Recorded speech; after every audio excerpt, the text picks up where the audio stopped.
Except for maybe today. Japanese are big on fermented food. There's actually a different shredded It's better to be out because it had a little butt on it. So hopefully it'll get soft. Yeah. No, they don't. Oh, yeah.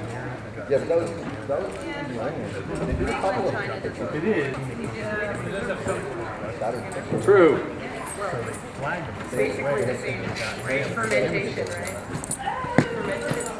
I guess I have went to you burned down like the one I found was made. He's some kind of havoc. Yeah. The second one you come to, you get pulled over by the cops without the kid. When fighting is significantly improved, you want to improve them even better, try one of these babies.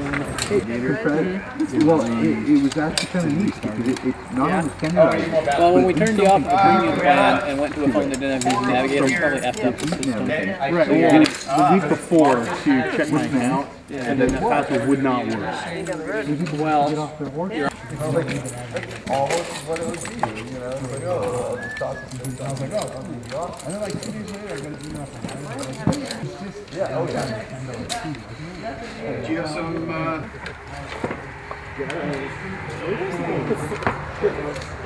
I'll take a look.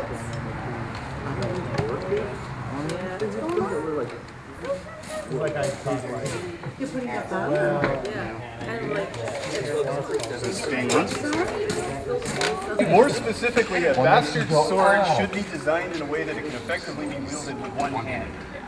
So regardless of its size, if it's balanced well, then I remember going to look at the William Wallace sword and going, oh my god, that would be an example of something you cannot effectively wield. How are you supposed to swing that damn thing? That was bad. That was an anti-horse. Well, 2 hands, you better be 6'6". Hey, you should come do this. You need the two-handed. No, There's a weapon that you have to. Of course. Those are the old ones. This is a good set. Here you go. Try that set right there. Japanese Immensely lighter. They're much nicer. I'm telling you, this is advanced technology, baby. I'm gonna totally watch this. It is. Those Mine are are. getting made right now. I know yours are actually yours are one step from done. You're the guy on. Gauntlets. He's actually came I will by have to on take a Wednesday look and at said, gauntlets. "I've got them all, but these 2 parts I need to have them done right." So you're like on the actual block. Yeah. They're calling them Gen 3 too. I was like, I've been used to They are, these things take around Honestly, if I get my gauntlets done, let me tell you, for what we do, I will these wear things them practically indispensable. if I'm in a really light. mood, I'll only wear the left one. And these aren't even, You know, you get those guys that are even as well fitted as the. I would. Nope, so much better than the Going to first. I know. Anybody that doesn't I'm not good enough for that. I'm gonna observe. If I feel like jumping in, I will. I gotta protect Find it me. later. Yeah. Oh, you mean blue load and a helmet?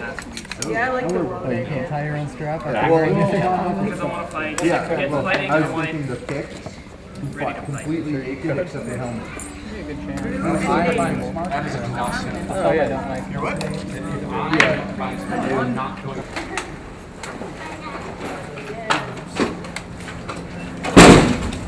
I gotta find mine. It's somewhere in my house. Basic dynamics of this sword is it should be a sword that is fairly comfortable in one hand.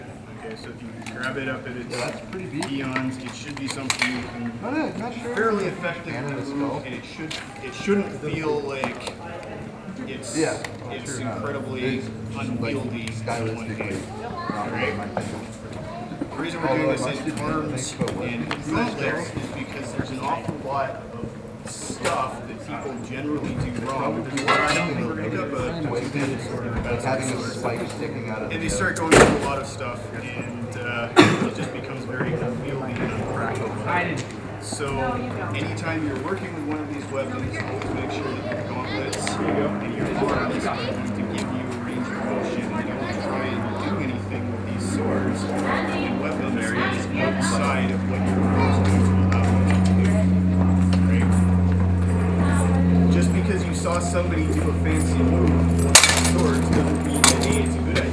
A couple of key things about these swords. Sometimes you have a reach advantage. Most faster swords you will. Sometimes something like this, you won't have much of a reach advantage. It's going to be a very forward and aggressive style to work with. Fortunately, the EMP is much more geared towards using these kinds of weapons effectively than it is in something like the SCA, primarily because of our limited amount of grappling and punching and pushing and shoving. It makes a big difference with this. If you're fighting in the SCA, coming up with something like that, where you've got the thrusting tips on the keons, can make a real big difference in some of the stuff that you're going to do. One of the biggest advantages we have here is that we can grasp and hold on to our opponent's weapons and shields.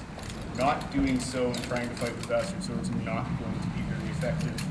I fought in the SCA for like 5 years with a bastard sword, never picked up a shield. There's a lot of things that were a real pain in the ass. So, starting off with it, everything that one of these swords is going to do, any of these weapons is going to do for you, is going to be coming out of your feet. If you do not have good footwork, or you cannot do good footwork, this is not going to be something, you can do it, you can get good at it, but it is not something that you are ever going to be able to do fluidly and naturally. It's going to be something you always have to fight. Your footwork on this is going to be incredibly important. Everything, of course, on your footwork always starts with your stance. So, everybody just, what is your basic stance? Get into it on your feet.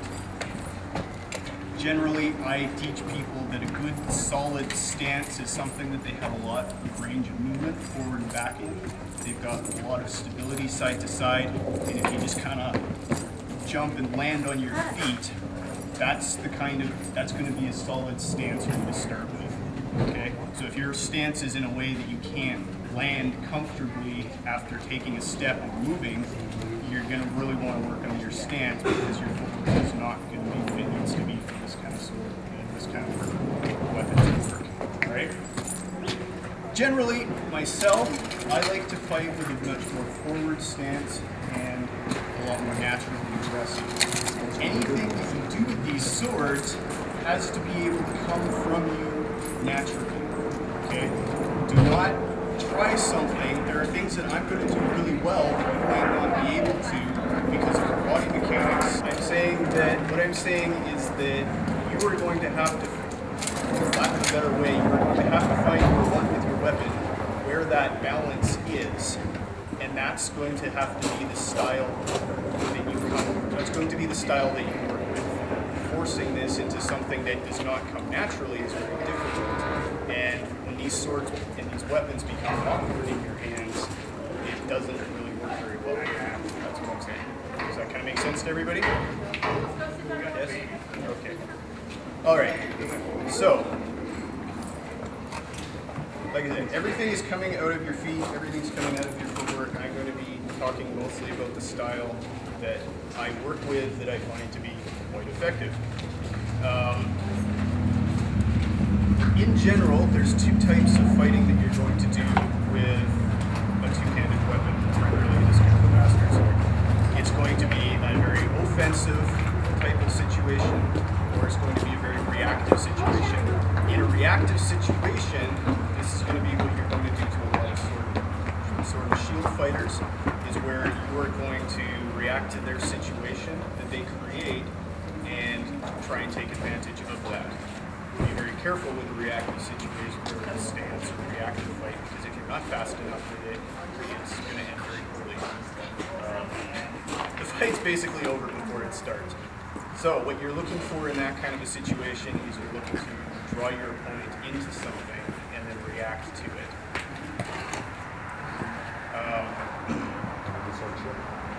Yeah, sure. Shield fighters, great. A couple other key things while he's doing that. This sword is your only offense as well as your defense. Anytime you're swinging this sword, you have to be mindful of what you're opening up and what you're susceptible to. So if I'm fighting with Jared here, if I throw a shot at his legs, that's not necessarily a very good idea.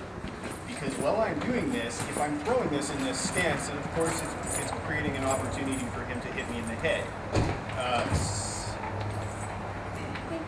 Same kind of idea, Avalok's got this shield here, so if I'm going to throw down like this, that's probably a really bad idea as well.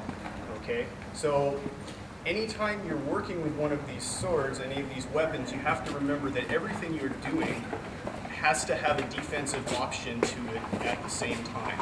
So if I'm seeing Avalok coming in and I'm stepping over and throwing a shot, I can't throw a shot at his head in this manner. I have to throw a shot at his head in this manner. Okay, do you see the difference in ultimately what is happening? Same idea here. If I'm going to throw the shot at his head, I can't come up from a low guard like this. I have to create a situation that is going to allow me the defense at the same time. Okay? So when he throws his shot at me, it's up here. If I'm down here throwing the shot on this angle, I don't have any opportunity to do anything. Okay? Any of these swords that don't have keons on them, you have to have a really good set of gauntlets. Good gauntlets. Bastard swords are really painful. The primary reason why is anytime you encounter your opponent's weapon in your keons, there is a direct line back to an open target. Okay? So if he throws a shot at my head that I catch here, there is always an open target at the end of his sword. Anytime the weapon is in your keons, it's right there. Okay? It even applies to a sword and shield fighter. If I catch it here, there is an open shot at the end of his sword. Okay? You kind of see how that works? It doesn't matter where the movement comes from and where you have it, that shot exists. Most of the time when you're going to get those really clean, quick, solid shots that really look fancy and really look nice, like we like to play with these weapons for, that's the kind of thing if Avalok comes around and does a low shot on my leg, and I catch it down here, I can step over him there. That's the shoulder shot.